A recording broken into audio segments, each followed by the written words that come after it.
आती थी, आज वहां पहाड़ हो गया। तो संसार कहाँ शाश्वत है? आज जहां मंदिर है कल मैदान हो जाएगा, आज जहां मैदान है आज मंदिर, कल मंदिर बन जाएगा। कहाँ शाश्वतता है? आज जहां पेड़ है छाया मिलती है, कल वो पेड़ नहीं रहेगा, कल दूसरी जगह पेड़ हो जाएगा, दूसरी जगह छाया के लिए जाना पड़ेगा। तो संसार शाश्वत नहीं है, ईश्वर शाश्वत है, ब्रह्म शाश्वत है, जगत शाश्वत नहीं है। कबीरदास ने इसी बात की व्याख्या की और अपने बारे में कहा कि मैं तो जगा हुआ हूं। मैं तो जगा हुआ मतलब मैं तो सजग हूं, मैं तो सचेष्ट हूं, मैं सचेष्ट हूं, अपने कर्म पथ पर अडिग हूं, इसलिए मैं दुखी हूं। और ये नादान खाते हैं और सोते हैं, अब कहते हैं कि मैं सुखी हूं। नहीं, इनकी अज्ञानता देखकर मुझे दुख है। आगे बढ़ू ना, अगला पद। विरह भुअंगम तन बसै, मंत्र न लागे को। विरह भुअंगम तन बसै, मंत्र न लागे कोई। राम वियोगी ना जीवै, जीवै तो बौरा हो। विरह भुवंगम तन बसै, जिनके शरीर में विरह रूपी सांप प्रवेश कर जाता है। विरह भुवंगम तन बसै, तन में वास कर लेता है कौन? विरह रूपी सर्प। अब तक तो विरह की अग्नि सुने थे, विरह की अग्नि धधक रही है। तो सर्प का स्वभाव क्या है? सर्प विषधर होता है और विष अग्नि का प्रतीक है, क्योंकि अमृत शांति का प्रतीक है, शीतलता का प्रतीक है। तो विरह भुवंगम तन बसै, शरीर में विरह का सर्प, विरह रूपी सर्प प्रवेश कर गया है, सांप प्रवेश कर गया है। अब इस विरहाग्नि पर कोई मंत्र नहीं लगेगा। प्रेमी प्रेमिका के झंझट में मंत्र काम नहीं करता बाबा लोगों का, वहां तंत्र काम करता है। जहां मंत्र काम नहीं करता है वहां तंत्र काम करता है। यहां मंत्र काम नहीं करता। विरह भुवंगम तन बसै, जिसके हृदय में विरह रूपी सांप प्रवेश कर गया है, जिसके हृदय में विरह की अग्नि तो किसके प्रति विरह? तो ब्रह्म के प्रति विरह, भगवान के प्रति विरह। उस पर कोई मंत्र नहीं लगता, न मंत्र लगता, न तंत्र लगता, न जंत्र लगता, क्योंकि राम वियोगी नाम जियो ना जिए। जो राम वियोगी है, राम के बिना जीना संभव नहीं है। इसका मतलब ब्रह्म के बिना, उस परमात्मा तत्व के बिना, उस प्राण तत्व के बिना जीवन की कोई कल्पना नहीं की जा सकती है। जीवन है इसलिए कि जीव है।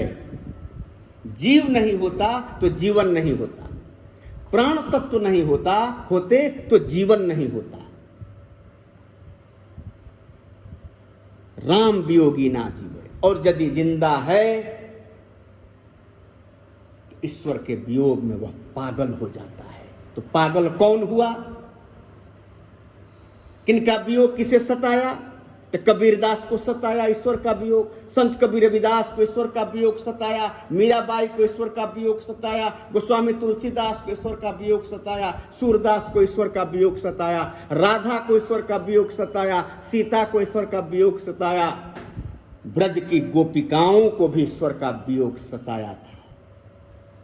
वियोग तो सताने के लिए ही होता है। राम वियोगी ना जिए।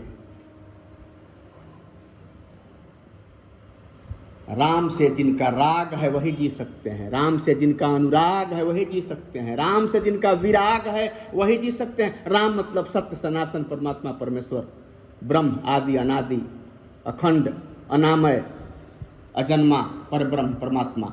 आप उसे राम नाम दीजिए, राम कहिए या कृष्ण कहिए, जो बुझाए सो कहते रहिए, मुझे भस नहीं है। अगला पद पढ़ाऊं। निंदक नेड़ा राखिए, आंगन कुटी बधाई, बिन साबन पानी बिना, निर्मल करे सुभाई। निंदक नेड़ा राखिए, आंगन कुटी बधाई, बिन साबन पानी बिना, निर्मल करे सुभाई। राजस्थानी के शब्द, बहुत सारे शब्दों का समावेश किया गया है कबीरदास के इस पद में। राजस्थानी के बहुत सारे शब्द हैं, नेड़ा, आंगणी, साबण, पानी, ये सब राजस्थानी के शब्द हैं। राजस्थानी भाषा के शब्दों का प्रयोग बहुत तेरे किए गए हैं। अब बताइए, कभी कह रहा है कि निंदक को नीड़ा रखिए, माने पास में रखिए, पॉकेट में मत रखिए, पास में रखिए, नज़दीक रखिए। किस तरह रखिए? तो ऐसा रखिए कि हर समय उस पर आपकी नज़र जाए। आंगन में रखिए, घर के आंगन में रखिए, कि घर के किसी भी रूम से निकलिएगा तो आंगन में आपकी नज़र जाएगी। उसे आंगन में कुटी छवा के रखिए। वो बैठे बैठे आपके परिवार के सारे लोगों को देखते रहे, लेकिन आपके परिवार के सारे लोग उसे देखें चाहे मत देखें, तब वो आपकी गंदगी दूर करेगा, तब आपकी वह दुर्गुण दूर करेगा। आपके मन में बैठे हुए उस विषाक्त पदार्थ को निकालेगा, उस मैल को निकालेगा, उस निराशा को, उस असंतोष को, उस ईर्ष्या को, डाह को, क्लेश को आपके अंदर से वो निकालेगा। आपके भीतर जो कमी है, जो कमजोरी है, वह दूर करता है। अच्छा ये बताइए, आपने ऐसा कभी सुना कि बिना साबुन के कपड़ा से मैल निकल जाएगा? तो वह कपड़ा साफ करने वाला वो साबुन की तरह है, जो बिना पानी के, बिन साबुन पानी बिना साबुन और पानी के, जो आपके स्वभाव को निर्मल बना देता है। साबुन और पानी कपड़े की गंदगी को दूर करते हैं, लेकिन वह आदमी बिना साबुन के, बिना पानी के आपके स्वभाव की जो गंदगी है, स्वभाव में जो कचड़े भरे हुए हैं, उस कचड़े को दूर कर सकता है। इसका मतलब क्या हुआ? वो आपके घर का वैद्य है। वो निंदक मत कहिए, आपका वो पथ प्रदर्शक है। आपकी बुराइयों को, आपकी कमियों को वह आपके सामने रखता है। आपका वह डॉक्टर है, मनोचिकित्सक है। वो आपके बारे में जो अध्ययन करता है, जो आपके सामने प्रस्तुत करता है, आप उससे मदद ले सकते हैं। अपने जीवन पथ पर अपने आप को सुधार कर सकते हैं। आप अपने दुर्गुणों को दूर कर सकते हैं, उसके बताए हुए रास्ते पर चलकर। उसके प्रिस्क्रिप्शन के आधार पर यदि आप इलाज करें तो आप समाज में स्वस्थ हो सकते हैं और स्वस्थ परंपरा का निर्माण कर सकते हैं। इसलिए निंदक को कहाँ रखना चाहिए? आंगन कुटी छवाए, अपने पास में रखना चाहिए, अपने नज़दीक रखना चाहिए। क्यों रखना चाहिए?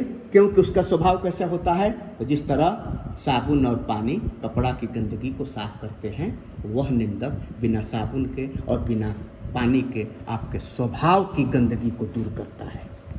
इसलिए वह निंदक त्याज्य नहीं है, वह निंदक ग्राह्य है। उस निंदक को वह निंदक ग्रहण करने लायक है। जब अपने पास में बैठाने की बात है तब तो ग्राह्य है, जब दूर बैठाने की बात होती तब त्याज्य होता। इसलिए उस निंदक का बहुमूल्य स्थान है आपके जीवन में, इसलिए आप उसे अपने से दूर मत कीजिए। अगला पद है, पोथी पढ़ी पढ़ी जग मुआ, पंडित भयान कोई। पोथी पढ़ी पढ़ी जग मुआ, पंडित भयान कोई। एक असीर पीव का, पढ़े सुपंडित होई। पोथी पढ़ी पढ़ी मर गई, जग मुआ, जग मर गया। अरे जग कैसे मर गया भाई? लोग मर गए, जग नहीं मरा। जो जग में आए थे सो चले गए, जो नहीं आए थे सो नहीं गए। जन्म इसलिए मिलता है क्योंकि मृत्यु होती है, मृत्यु नहीं होती तो जन्म नहीं होता। दुख है इसलिए कि सुख है, सत्य है इसलिए कि असत्य है, पुण्य है इसलिए कि पाप है, सुंदरता है इसलिए कि कठोरता भी है, मूर्खता भी है इसलिए कि बुद्धिमत्ता भी है। सभी एक दूसरे के दो पहलू हैं। नदी का इस तट है तो उस तट भी है। पटना का गांव किनारा गाय घाट है तो हाजीपुर की तरफ भी कोई दूसरा घाट है। कभी एक घाट पर नदी नहीं बहती, हमेशा दो घाटों पर नदियां बहती हैं। यह जीवन रूपी है नदी है। जीवन क्या है? नदी है। और हम ईश्वर के यहाँ से हमारा प्रादुर्भाव हुआ है, ईश्वर के यहाँ से हम चले हैं सफर तय करने। हम नैहर से चले हैं और कहाँ जाएंगे? ससुराल जाएंगे। नदी की ससुराल कहाँ है? समंदर। समंदर और नदी का नैहर कहाँ है? पहाड़। उसी प्रकार जीवन भी नदी की तरह दो धाराओं के बीच में, दो तटों के बीच में बहती हुई अपनी मुकाम हासिल करती है। उस प्रकार कवि ने कहा, पोथी पढ़ी पढ़ी जगमुआ, किसी को ज्ञान नहीं मिला। कोई पंडित नहीं हुआ। पंडित मतलब 5 तरह के ज्ञान हासिल करने वाला, जीवन के हर तरह का अनुभव हासिल किया हुआ हो, जीवन की सर्वांगीण सत्ता के प्रति जानकारी रखने वाला, उस पर ब्रह्म परमात्मा को नहीं समझ सका। पोथी पढ़ लेने से क्या हो जाएगा? आपको जो पढ़ना चाहिए था सो नहीं पढ़े, जो नहीं पढ़ना चाहिए सो पढ़ रहे हैं। आपको कहा गया, सुना गया था, आज सामने बैठे हुए हैं, 1 घंटा के बाद मोबाइल लेके उधर पीछे वाली रूम कोठरी में चले जाएंगे। पोथी पढ़ी पढ़ी जगमुआ, पंडित भयानक होए। कोई ज्ञानी नहीं हुआ, कोई वेदज्ञ नहीं हुआ, कोई ब्रह्मज्ञ नहीं हुआ। एकै असिर पीवका, उस परमात्मा का एक अक्षर। अब तक तो हम पढ़े थे कि 2.5 अक्षर प्रेम का। यहां दिया है कि एकै असिर पीव का। पीव मतलब प्रेम का, यानी ब्रह्म का। ब्रह्म में भी 2.5 अक्षर है, राम में भी 2.5 अक्षर है, कृष्ण में भी 2.5 अक्षर है, विष्णु में भी 2.5 अक्षर है, ब्रह्मा में भी 2.5 अक्षर है, शिव में भी 2.5 अक्षर है, सत्य में भी 2.5 अक्षर है। बहुत सारे शब्द हैं जिसमें 2.5 अक्षर के हैं। संसार इन्हीं 2.5 अक्षर के शब्दों से ही निर्मित हुआ है। इसलिए उस 2.5 अक्षर को जो समझ लिया, प्रेम के उस मूल तत्व को जो समझ लिया, उस परमात्मा के मूल रहस्य को जो समझ लिया, वही पंडित है। पोथी पढ़ने वाला पंडित नहीं है, परमात्मा को समझने वाला पंडित है। जिसने ब्रह्म तत्व के बारे में जानकारी हासिल कर ली, वही पंडित है। आगे चलकर अहंकार की अग्नि को जलाते हुए कवि उद्घोष करता है। जीवन के सारे अहंकार को जला देना चाहता है, होलिका की तरह दहन कर देना चाहता है। हम घर जाल्या अपना लिया मुराड़ा, हाथ में मसाल लेके चल दिया है। अब समाज के दुर्गुणों को का शमन करना है, दहन करके शमन कर देना है। संसार में जो भी त्याज्य वस्तुएं हैं, त्याज्य जो दुर्गुण हैं, उन दुर्गुणों से समाज को बचा लेना है। जीवन से मद, मत्सर, लोभ, मोह, अहंकार, ईर्ष्या, क्रोध, जलन, गाह, मत्सर इत्यादि दुर्गुणों को अब जला देने का उद्घोष कर रहा है कवि।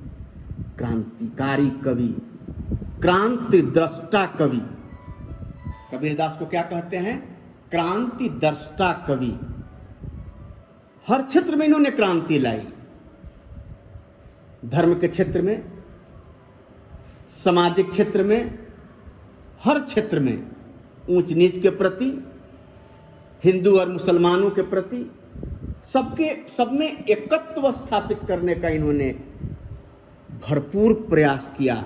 अपने व्यवहारों के कार्य द्वारा, अपनी रचनाओं के माध्यम से, अपने दर्शन के माध्यम से, अपने व्यक्तित्व और कृतित्व। कहने का मतलब ये है कि विविध तौर तरीकों से इन्होंने समाज में एकत्व स्थापित करने का भरपूर प्रयास किया और सफल भी हुए।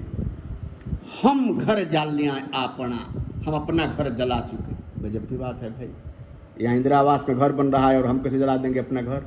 कोई अपना घर जला देगा क्या? ये बताइए, रावण का घर किसने जला दिया? वो तो अपने शब्द लगा दिया था, सलाई लगा दिया था, दवाई लगा दिया था, तेल लगा दिया था, किरासन के तेल में पूंछ हनुमान जी का सलाई भी उसी की थी, मंगवा के आग जलवा दिया। कह रहा है कि हनुमान जी ने आग में काम में आग लगा दी। वही बात है यहाँ, आपन घर जल लिया। कोई ऐसा होगा जो अपना घर जला दे? लेकिन कवि यहाँ किस घर को जलाने की बात करता है? कवि अहंकार को जलाने की बात करता है, जिसने अहंकार को जला दिया। इन्होंने मद, मत्सर, मोह, ईर्ष्या, द्वेष, घृणा को जला दिया। वो चले हमारे साथ।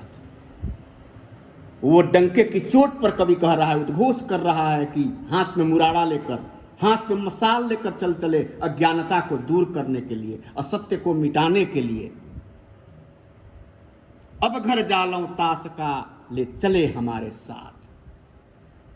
अब वो हमारे साथ, कवि अपने आप साथ, अपने साथ चलने का आह्वान कर रहा है समाज को। ऐ समाजी को, ऊंच नीच का भेद अपने हृदय से मिटा दो। धर्म धर्मांतर की इस खाई को अपने दिल से निकाल दो। तुम्हारे भीतर कोई अहंकार नहीं रहना चाहिए। तुम्हारे भीतर किसी प्रकार की अज्ञानता नहीं होनी चाहिए। तो जिनके जीवन में अज्ञानता नहीं है, अहंकार नहीं है, लोभ नहीं है, मोह नहीं है, मद नहीं है, मत्सर नहीं है, ईर्ष्या नहीं है, डाह नहीं है, दुनिया में सबको एक समान, एक नज़र से जो देखता है, उसे आह्वान करता है कवि कि वह हमारे साथ चले। धन्य थे कबीरदास, धन्य थे उनकी रचनाएं। अपने दर्शन को, जीवन की अपनी अनुभूतियों को साखी के माध्यम से हमारे सामने प्रस्तुत करने के लिए, मेरे बच्चों को फायदा उठाने के लिए इतना सहज पाठ, इतना सुंदर पाठ, जीवन में पालन करने लायक पाठ। ये बताइए, ये जितने दोहे हैं, क्या ऐसा कोई दोहा लग रहा है कि जो यूरोप की संस्कृति के बारे में लिखा गया हो? बोलिए, यूरोप की संस्कृति से मेल खाता हुआ कोई दोहा? भारत की भारतीयता से मिले हुए ये दोहे हैं।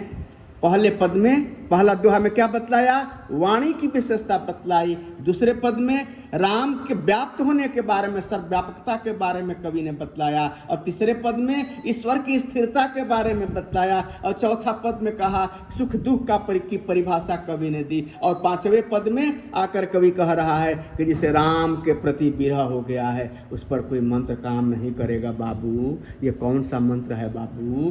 तो यह मंत्र है, यानी जो भक्ति में लीन हो गया, जो भक्ति में एकात्म बना लिया, एकनिष्ठ भक्ति बना लिया, वह सिर्फ भगवान को देखता है और सिर्फ और किसी को नहीं देखता है। उसके बीच की कोई दूरी नहीं रह जाती है। आगे पद में कवि कह रहा है कि आप निंदक को कहाँ रखिएगा?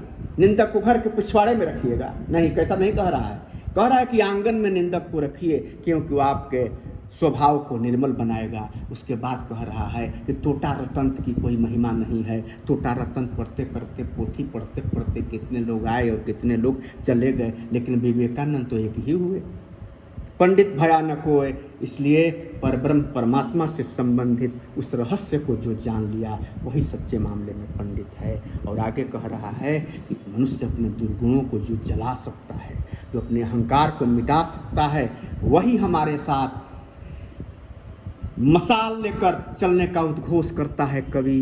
समाज सामाजिकों, आइए मेरे साथ चलिए मशाल लेकर, और जीवन पथ पर ये जो कांटे पैदा हो गए हैं, कांटे पैदा मतलब दुर्गुण पैदा जो हो गए हैं जीवन में, लोभ, मत्सर, अहंकार, माया, मोह, ईर्ष्या, द्वेष, घमंड, ये सबको हम अंत करते हैं, और जो अंत कर सकता है वो मेरे साथ चले। धन्यवाद मेरे लाल।